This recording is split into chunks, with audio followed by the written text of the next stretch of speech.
today, you and I are digging into the topic of happiness. The single biggest barrier to my happiness for Mel Robbins was me. You are actively blocking your happiness right now, and you don't even realize it. I guarantee you somewhere in your mind, you're saying to yourself, oh, if I lose the weight, then I'll be happier. If I find the love of my life, I'll be happier. If I pay off my debt, then I'll be happier. That's not what happiness is. The secret to being happier is realizing.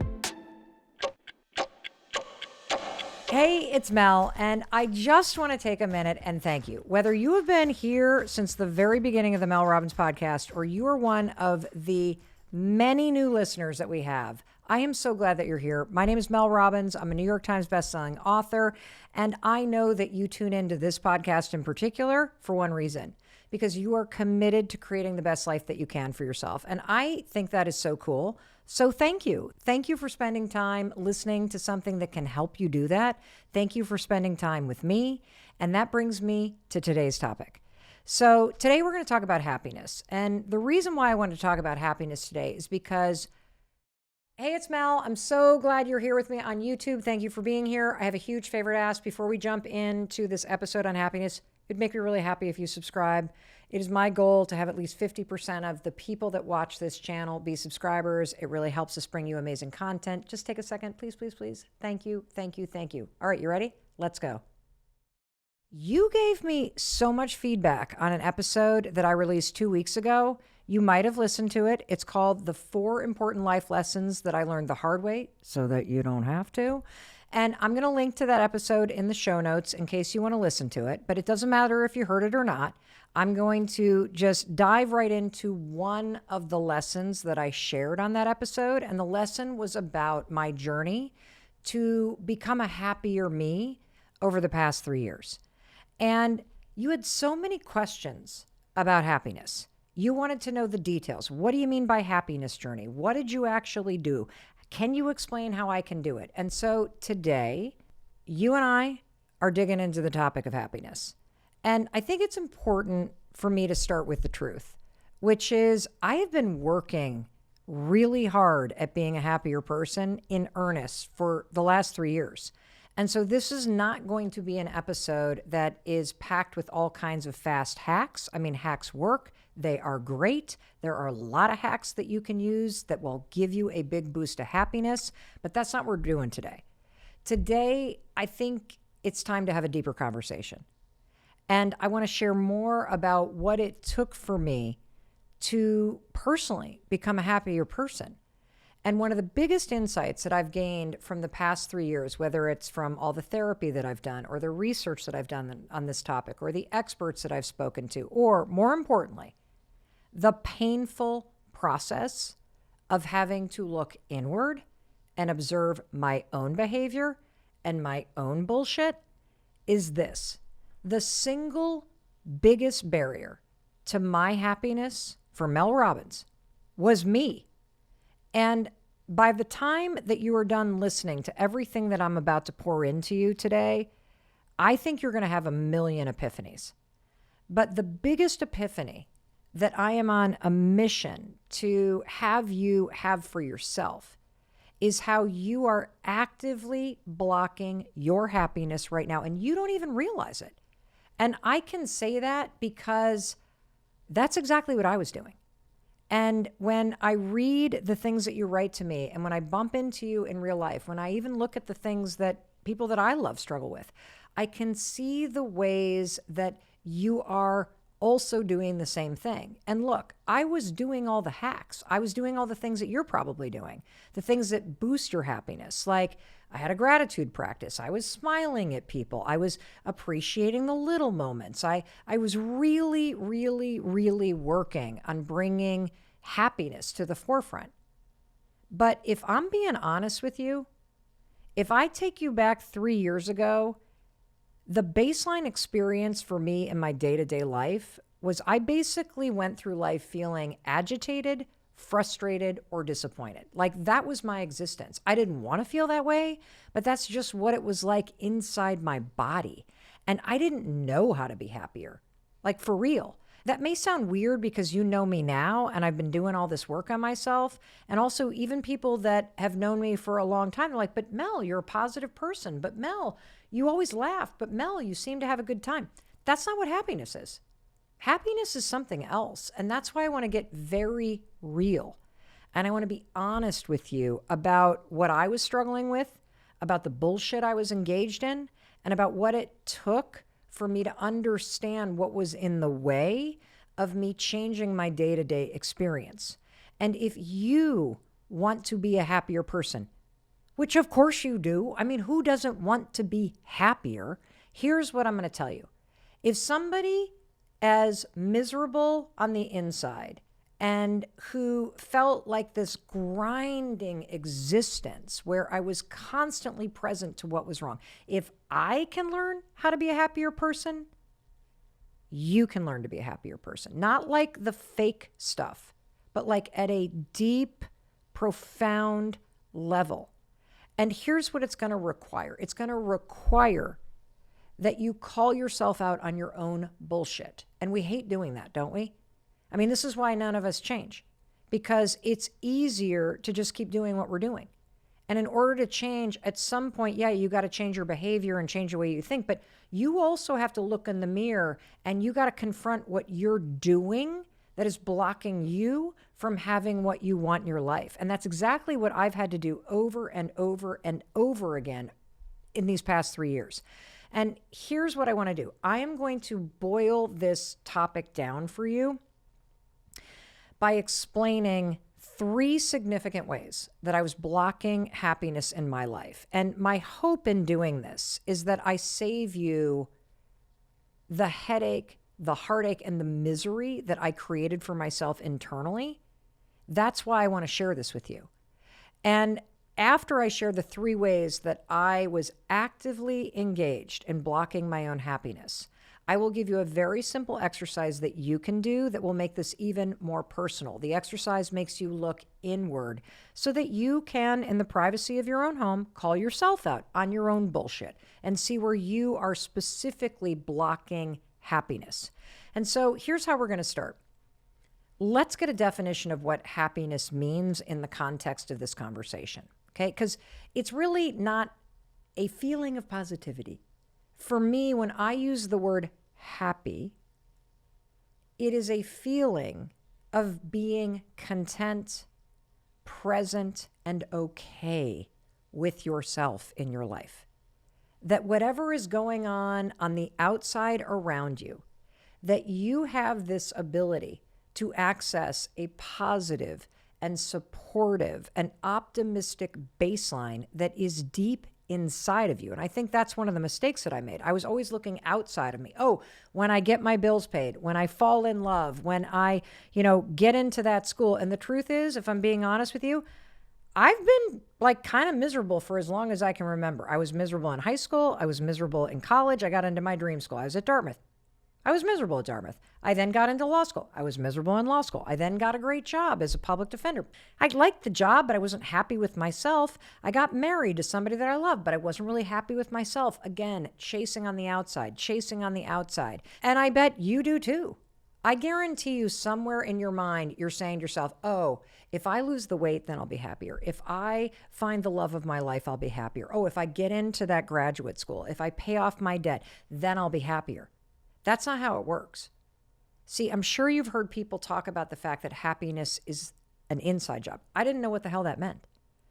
And so we're going to dig into what that means. And in fact, I want to bring a metaphor into the conversation. I got to credit my friend Hoda over at the Today Show because she gave me this metaphor literally a couple days ago. I was on the show on Friday, and right before we started taping, I was talking with Jenna and Hoda, and we're sitting on the couches, and Hoda said this phrase, and I didn't know what the heck she was talking about. She said, pop up in the eye of a hurricane.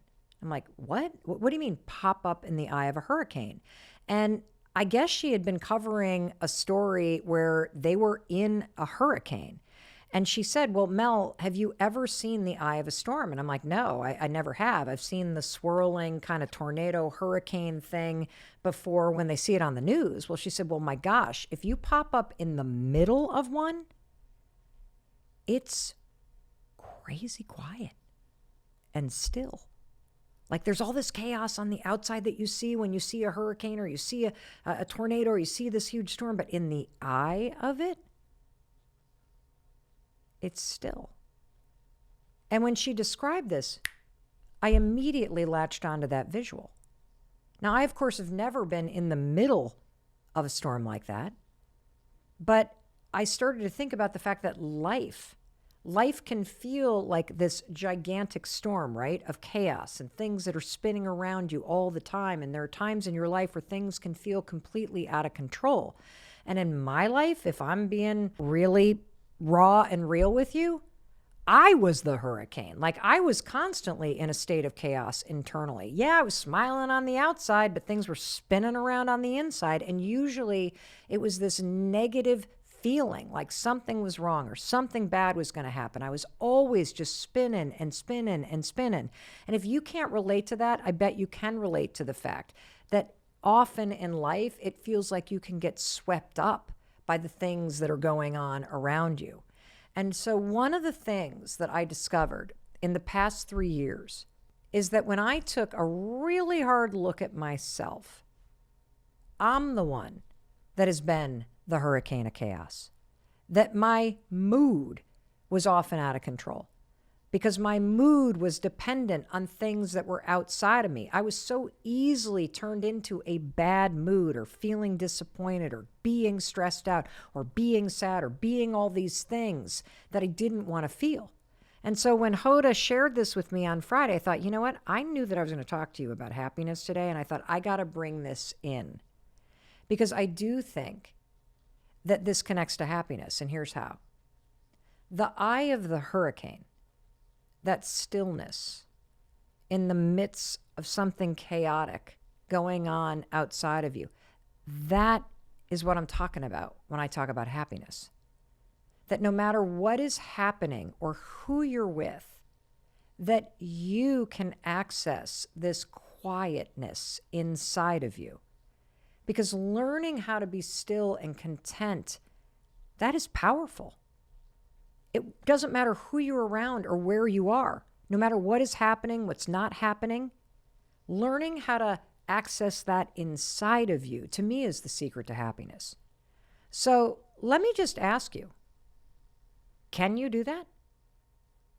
Like when things are swirling around you, when you feel a bad mood get triggered, when life gets super stressful, are you able to come into yourself and tap into this centeredness, this okayness?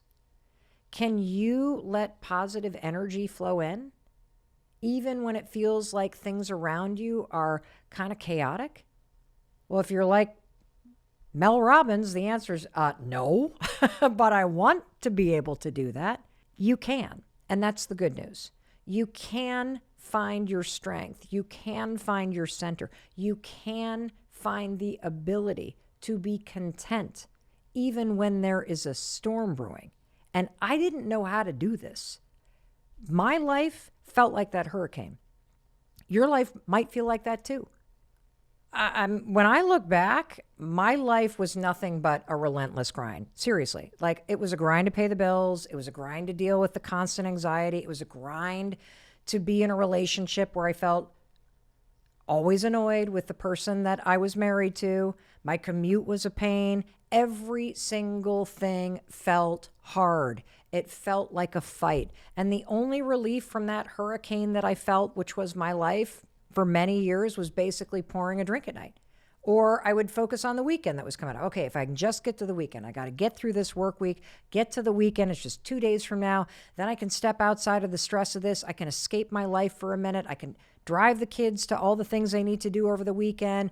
I'll blow off some steam at a barbecue with some friends. I'll sleep in, and then I'll get right back to it. Or Chris and I would be able to take a short vacation to go visit my parents or his parents, and we'd escape our life for that. But my daily existence, I would describe by 2 words. I was frustrated or I was disappointed. And like I said earlier, I thought that making money would make me happy. I thought that if I just pay off these bills, if I can just breathe a little bit, I will find happiness. And the truth is, there is a certain amount of money that will make you happier. Because if you've ever been in the experience that I've been in my life where you can't pay your bills, there is a crushing level of stress that you feel because you are constantly worried about money. And so it is true. There is a certain level of money that will make you a little bit happier. But here's what's also true. Once you can pay your bills, once you can make the ends meet, making more money doesn't solve the underlying problem, which is you don't know how to be happy. I think that's the bottom line. I didn't know how to be happy. That's why I was looking outside of myself. That's why I was thinking that something else would somehow make me a happier person. But here's what you will learn. You can listen to a bazillion podcasts. You can try to improve your life all day long. You can chip away at all the problems that you have on the outside. You can get your bills paid. You can get yourself out of debt. You can figure out how to make your marriage happier. But that's all outside of you. Once you handle all that stuff, you know what happens?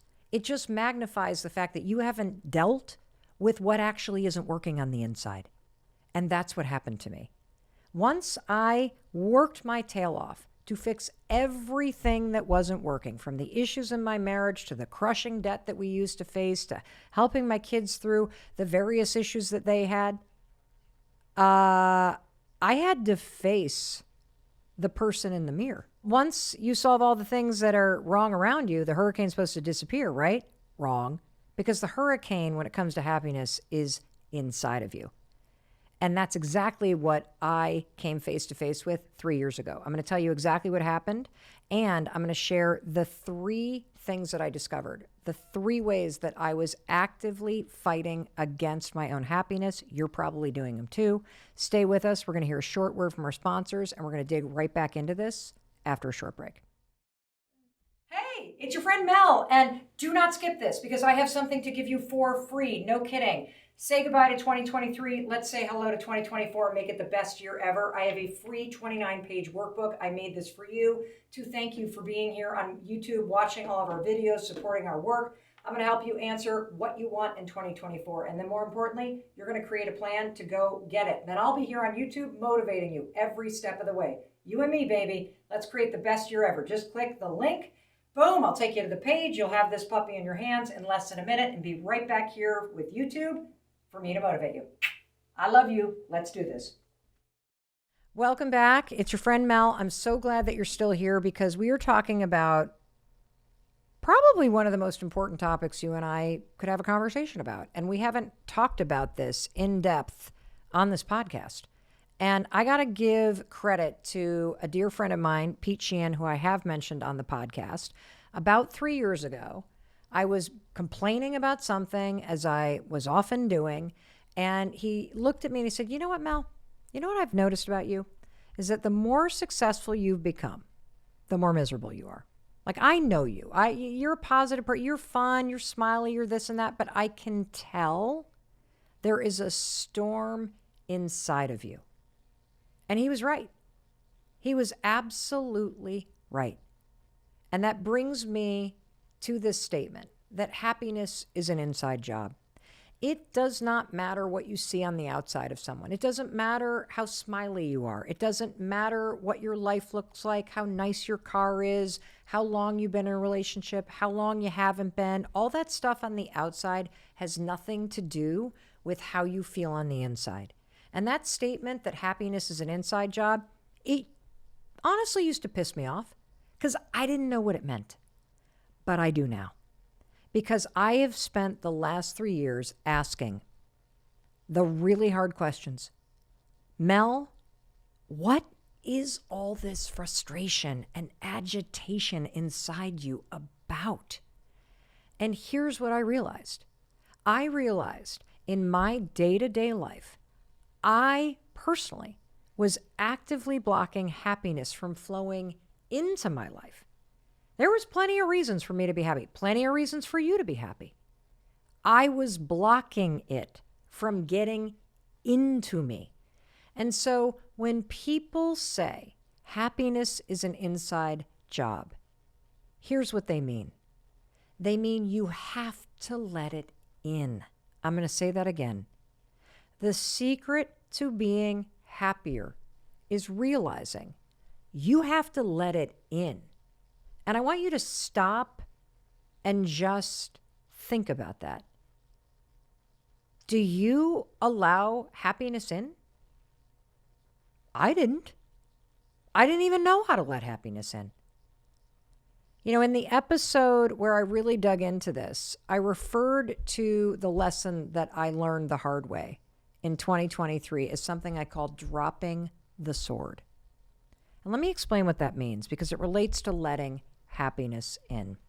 If you want to be a happier person, and I really want that for you, you have to end your personal campaign of misery. What does that mean? What that means is you're not only blocking happiness, I'm going to prove to you today, you are actively fighting against it. And dropping the sword is the way that I started to cue myself to this new skill, which is you got to let it flow in. And so I'm going to explain and unpack for you 3 different ways that I realized over the last 3 years that I was engaged in this campaign of misery. I literally was fighting to stay miserable. I was blocking the happiness. And if you listen with a very critical ear, and if you are honest with yourself, and if you are willing to call yourself out on your own bullshit, I think you will realize, oh my gosh, I'm blocking happiness too. And my mission today is to inspire you to take on a project to become happier, to inspire you to drop the sword wherever it is that you are currently fighting against your own happiness, where you are currently engaged, you are campaigning for misery. I want you to stop it. And I'm going to tell you something. This is very normal. And it's normal because life can be really hard. Maybe you're afraid to be happy. Maybe you don't know how to be happy. Or perhaps you used to be really happy. You were really content. You were the person that was present in your life and content and okay. And then something horrible happened, or somebody that you loved died, or there was some awful tragedy. And now you are so scared to drop the sword. You are so scared to allow yourself to feel good again, because what if you lose it again? There's so many reasons and ways that we fight against our own happiness. And you know that I love my metaphors. I've already brought in this idea of the hurricane and whether or not you're the one that's able to be okay, or whether or not you're able to stand in the center of chaos and connect to that power inside you. And so let me bring in a second one, because this visual really helps me understand that saying that happiness is an inside job. I want you to visualize a door, right? Because if you're going to go inside, you're going to pass through a doorway, right? There's only 2 different types of doors when we're talking about happiness. And the first one is the kind that I used to have, which is basically the massive steel impenetrable door that you see on a bank vault. You know, those big, thick, they got a wheel on them, big code that you got to do. If you finally crack it open, that door is literally like 3 feet wide. Nobody has the code. Nobody can get in. That was me. That is not the kind of door that you want, because that means you are blocking it. But there is a second kind of door, and this is what I want you to start to visualize. I want you to visualize swinging galley doors. If you've ever worked in a restaurant, I've worked in lots of different restaurants. If you go from the front of the house where all the tables are to the back of the house where the kitchen is, there's typically these swinging doors, right? And in the restaurant that I used to work in, the Red Rooster Tavern, there were these double doors that used to swing in and out to the kitchen. This is the kind of door that you need between yourself and the outside world. Because when it comes to happiness, it has to flow both ways. Of course, you have to give happiness out into the world. You have to send it out as a signal. You have to give it to other people. But the door has to swing in. And what I've discovered is that allowing the doors to swing in was nearly impossible for me. And I think that this has a lot to do with your experiences growing up and what the adults were like when you were growing up. Were they warm? Were they breezy and easy? Did they let the love flow in and out? Were they welcoming? Or were they like a big, cold, steely, closed off bank vault? That's where this probably comes from. And today, you and I are going to talk about how you can allow more of it in, how you can go from being closed off to being breezier, to letting it flow in and flow out. So with that metaphor, I want to talk about the first of the three ways that I was engaged in a campaign of misery, because it relates to this bank vault door. And the first way is I was so trapped in my head, like behind the door in a vault called my mind, that I wasn't even present in my life. How can you possibly allow happiness in if you're not even there? And this is something I'm still working on. I can give you an example from just a couple days ago. So over the holidays, we were on a vacation celebrating my mom's 75th birthday. And so we were all together for 4 days, and my brother's family was there, and my parents were there, and Chris and I and our 3 kids were there, and it was the last full day of vacation. So we have all day together. We have a big dinner that night celebrating my mom. We're going to play cards because our family loves cards that evening, and then everybody's going to leave the next morning. And this is the last time that Chris and I and our 3 kids are going to be together until our son Oakley's graduation in June, which means this is the last time we're going to be together for about 6 months. Now, do you think on that last day, I was that breezy, easy, warm and present, eye of the storm, happiness person, allowing it to swing back and forth? That would have been wonderful. But not me. Old habits die hard. And on that last day of the vacation, boom, I shut the bank door. I closed myself off in my mind because all I could think about is, oh my God, the kids are leaving tomorrow and our daughter Kendall lives in Los Angeles and she lives so far away. And then I was like, what if she marries somebody in Los Angeles and then all of a sudden she's going to settle out there and they're going to have kids out there and they're going to be spending more time with that. Talk about a hurricane. For crying out loud, I got myself so worked up. I was not only not present during the day, and I basically was closed off in my own mind, that I not only didn't let the happiness in, the hurricane inside me started spinning so much that once I went to bed, I woke up every single hour on the hour until 5:45 a.m. when my alarm went off, which was the time that I needed to meet Kendall in the lobby to make sure that she had her passport and could get into the cab and get to the airport. I wasted the entire last 24 hours of the time that I had with the 5 of us. I made myself miserable. And you know what? I actively did that to myself. And I'm sharing this with you, and I'm sure you can hear the intensity in my voice. Doesn't sound like a happy Mel. Why am I intense? I'll tell you why I'm intense. Because I can see how engaging in a campaign of misery, blocking happiness, not being present in my life robs me of those moments. And these are skills that you're going to have to practice. And clearly, I'm still working on it. I'm giving you an example from just a couple days ago because you got to watch this like a hawk. It is so easy to just slam the bank vault, go up in your head, start worrying about stuff, get trapped up there in your emotions. Next thing you know, you're spinning around like a hurricane that you have personally created for yourself. You're no longer present. You can't possibly let any love in, and you're no longer the centered, okay, happy eye of the storm. You yourself are the freaking hurricane.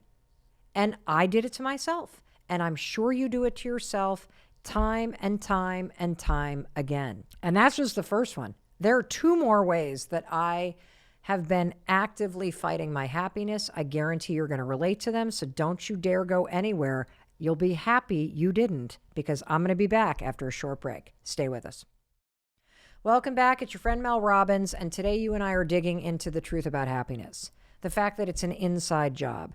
And that you need to learn how to let it in.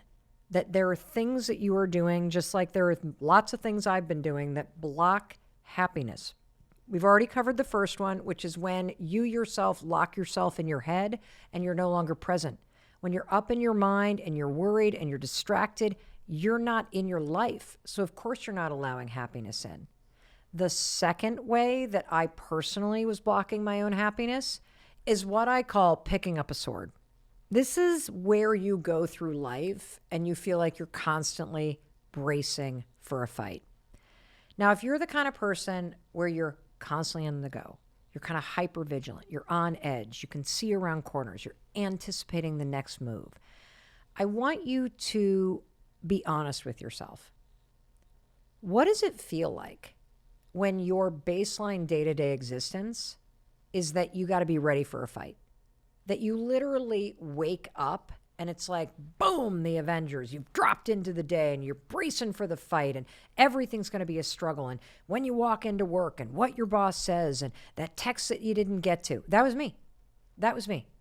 That there's this kind of way of moving through your life where you convince yourself that somebody's mad at you or that something's going to be hard or that you're annoyed with something or disgruntled with it. And, you know, the first time that somebody really called me out on this, again, because I, on the outside, am a very positive person. I'm great with other people. It's how I relate to myself that is the real problem. It's the energy that I create internally that is robbing me of happiness. I had no problem spreading it. It's that, boom, I would shut the door and block it from me experiencing it. So here I am. This was a couple years ago. I was hosting a daytime talk show. I'm standing at CBS Broadcast Center here in New York, and my executive producer casually turns to me and she's like, you know, why are you always so mad at Sony Pictures, your production company? It's like you have to have somebody that you're against. You have this energy, Mel, where you're like, it's like our team against Sony. And she was right. And when I look in the mirror and I see the human being look back at me, that's been in my DNA for as long as I can remember. That there is someone out to get me, that there is someone that I'm against. And so if you're the kind of person who seems to always be mad at somebody, whether it's your boss or you're annoyed with your spouse or you're mad at the school because the school is doing this thing, or you get all fired up about politics or the news, or you're in line at the airport, you're all agitated because the line next to you is moving faster than the line that you're in and the agent is this is an example of having a sword in your hand. I was the same way. I want you to just stop and think about that. What does that feel like in your day-to-day life? You're walking into the grocery store. Are you breezy easy with the swinging doors? Or are you walking in there steely, bank vault, sword in your hand? I was the kind of person that moved through life with a smile on my face and a fight in my belly. And if you're nodding along going, yeah, that's me. I brace a lot. I'm prepared for the worst. I'm waiting for the next shoe to drop. I'm kind of angry at people. I don't get it. Drop the sword. There is no fight. And if you've been bracing for one your whole life, trust me, if there's a fight, you'll be ready. You got that handled. What you don't know how to do is to be at peace. What you don't know how to do is to not let the things outside of you create a storm inside of you. That is so unnecessary and unhealthy, and it is a learned behavior that you can unlearn. And what I love about this visual of the sword is you can feel it in your body, can't you? If you're not driving a car, I want you to take your two hands like you're gripping a sword, right? And your elbows automatically come up and you kind of brace.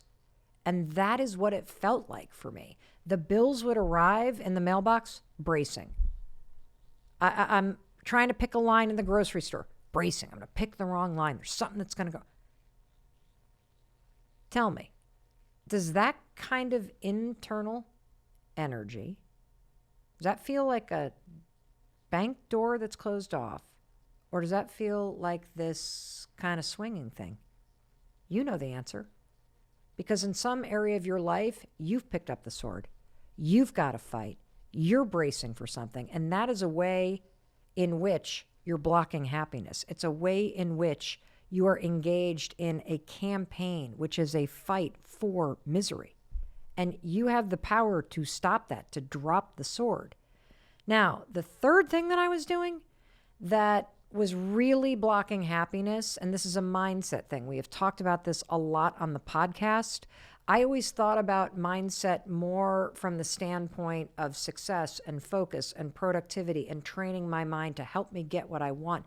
I had never quite connected the dots between this and this deeper level of okayness, this breeziness that I want you to be able to create in your life, where goodness flows in and flows out, that you allow it in.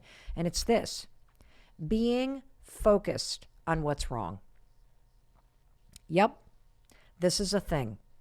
This is a thing. And in fact, you know, because you listen to this show, that there is something called the negativity bias, that our minds are wired to magnify the negative. So you're fighting against some of your own wiring, but you can take this to a whole terrible level, okay? If you're the kind of person that is constantly hyper-focused on the one person who hasn't texted you back, that's a problem. If you're the person who is chasing somebody that is not interested in you, that's a problem. And when you are so focused on what's not working, you know what happens? You miss the fact that there are so many things that are working. You miss the fact that there are a lot of people that are saying amazing things behind your back. It's not all people who are gossiping. There are a lot of people that say great things about you, but you don't let that in, do you? There are a lot of people that show up for you in your life and that love you, but you don't let that in, do you? No. You're complaining about the people that aren't inviting you here. That is an example of how you actively engage in a campaign of misery. You focus on that. You're intentional about that. You are so steely about it. You're right about it. You have shut off any other possibility in your life. The doors are not swinging in and out because you have got your sword. You are focused on what is wrong, and you are willing to fight to the death about this thing.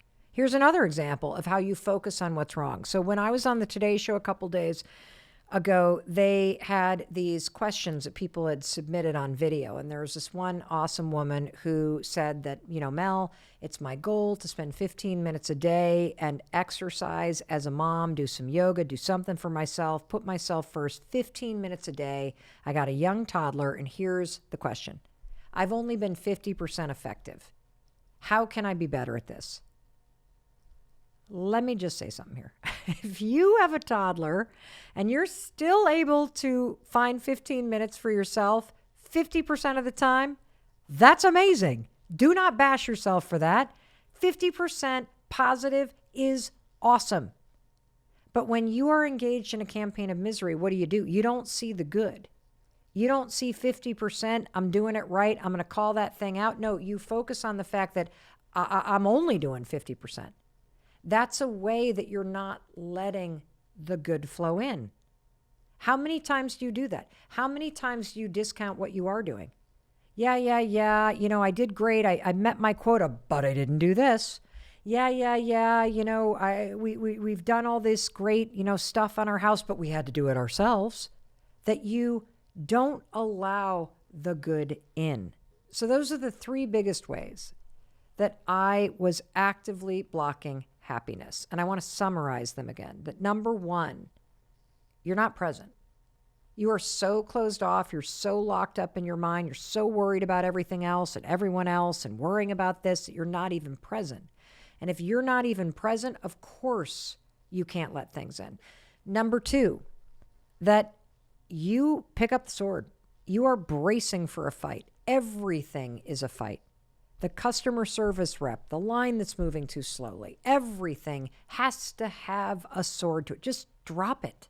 That energy blows, and you don't have to go through your life like that. And the third way that you block happiness, I'm sure, is you're not focused on what's working.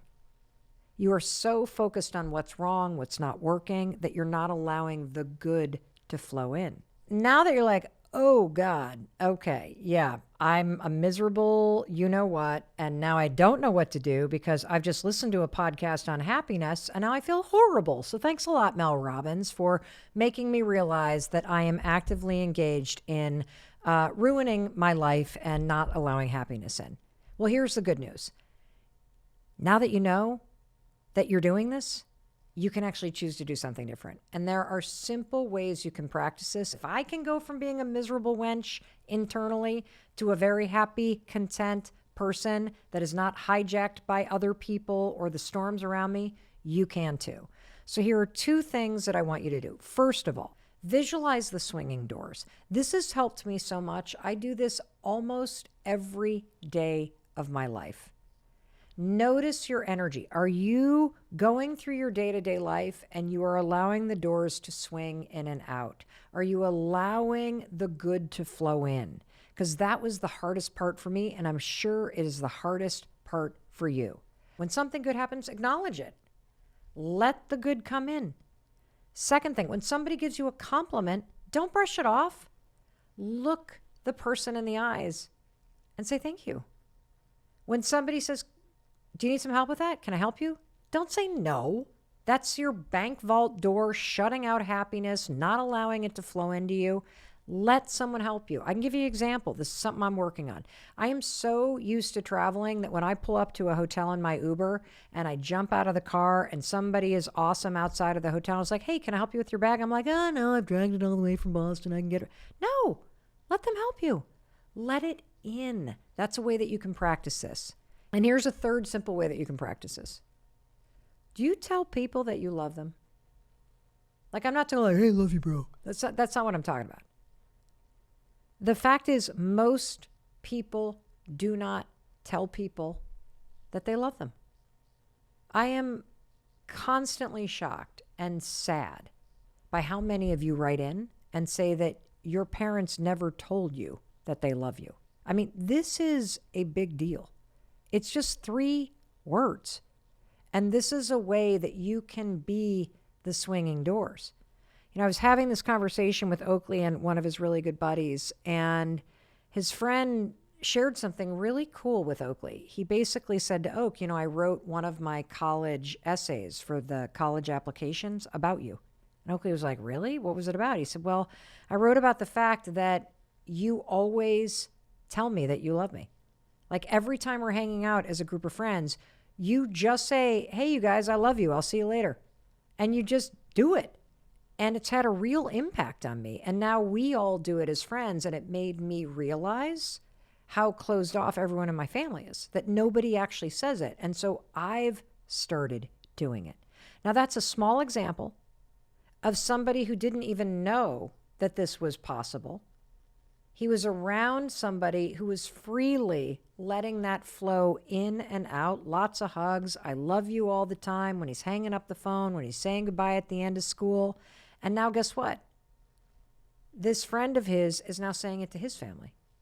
And his brothers and sister and his parents are saying it back. It's an example of what I'm talking about and how much we all want it. And finally, the exercise. I want you to borrow this exercise that my friend Pete taught me. You know how I told you that he said, you know, Mel, the more successful you become, the more miserable you are. And I'm like, you're right, you're right, you're right. Well, this is what he told me to do. Because I was like, I don't know how to change it. I am miserable. I don't know what to do. So he said, luckily, I know what to do. Take out a piece of paper. And I want you to just go through a week in your life. And I want you to list out all of the things that happen during a typical week in your life where you feel friction. All of them. And by friction, I mean it's the energy of you're picking up the sword. You're bracing. You close off. You're just like, whether it's your bills or it's your health or your commute or feeling lonely, that you don't have a lot of friends and it really just makes you frustrated. Whatever in your life is causing friction. That's what I want you to write down. Don't worry, it gets good. For me, when I did this 3 years ago, absolutely everything that I wrote down had to do with the fact that I was never home.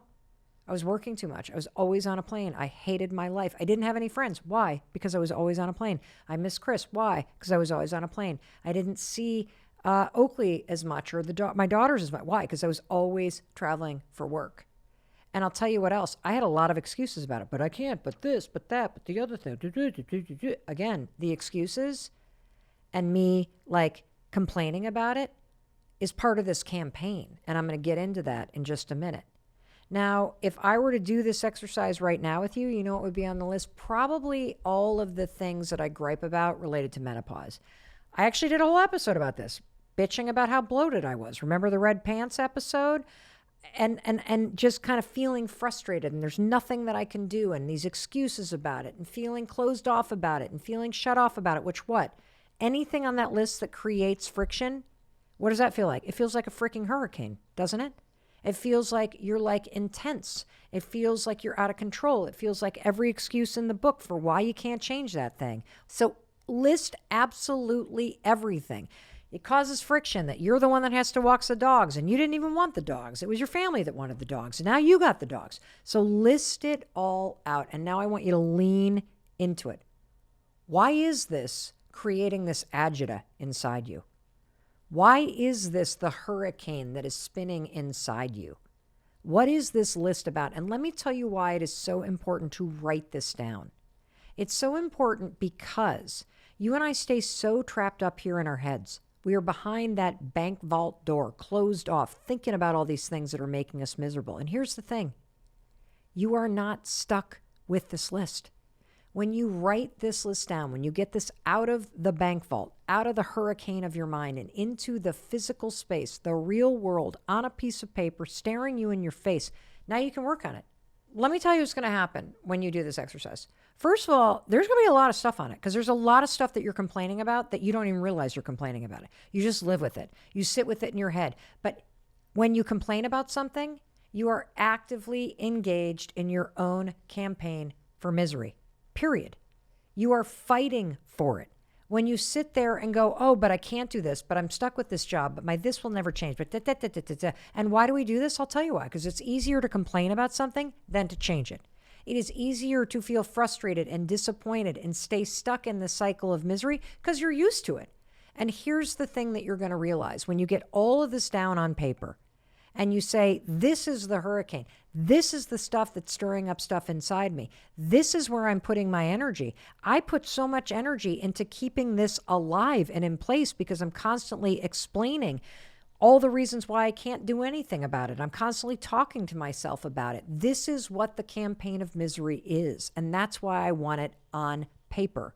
Because I'm here to tell you, you have way more power than you think you do. You can change absolutely anything on that list. Anything that you are willing to identify, that you are able to write down. If you are able to look in the mirror and go, you know what? I see that I have a sword in my hand. I see that I feel the friction in this area of my life and I fight with it. I have excuses around it. And here's what I want you to do. I want you to realize that anything that you put down on that list, you can make a decision to change it over the course of the next year. You are not stuck in a relationship or a marriage that does not work. You are not stuck in a job that makes you miserable. For my entrepreneurs and small business owners out there, you're not stuck with a business model or a business that is making you unhappy or that's not working. Here is the harsh truth. And this is what I had to say to myself. Mel, you are more committed to your excuses about why you can't do these things than you are about fixing it. And so if you're somebody that has on that list your weight or your health, I guarantee you, you have spent years telling yourself why it's never going to work for you, why you can't go to graduate school, why you can't get back out into the dating world, why you can't change your career now that you're in your 50s. It is complete and utter bullshit. And you have to start to own your participation in your own unhappiness, just like I did. Because the fact is this, you can change your life by making a choice to change it. Instead of staying locked in that bank vault of your mind, spinning yourself into a hurricane, do something different. Instead of waking up every single morning and complaining to yourself, making yourself feel wrong, oh, I drank too much again last night, choose to stop drinking. Like enough. Instead of complaining about how your friends are annoying you, choose to stop hanging out with people who are insecure or petty or small-minded. Instead of complaining about your weight, do something about it. Instead of constantly focusing on what's wrong, start focusing on what's right. Instead of being up in your head, catch yourself, come back down to where your feet are, open up the vault, and let your presence flow. Be here so you can start to let the good in, because you're missing out on your life. And the more time you spend up in your head complaining about it or fighting against it or arguing for your excuses, the more miserable you're going to be. That is what the campaign of misery is. And whenever you feel that closeness rising up in you, drop the sword. Drop the sword. You don't need it right now. What you need to do is you need to visualize those swinging doors. You need to start spending your energy seeing what's going right, the 50% of it that's going in your direction, and then allow it to flow in. And in case no one else tells you, let me tell you that I believe in you and I love you. And I believe in your ability to be a happier you. So put down the damn sword and start letting the good in. I'll talk to you in a few days. And for you on YouTube, I love you, love you, love you. Thank you for being here. And please subscribe. It really is a way that you can show some love back to me. Make me very happy. And by the way, this is what you want to watch next. This is Why You're Not Happy and How to Fix It, where I'm going to give you 3 research-backed secrets, science, and strategies to help you be happier.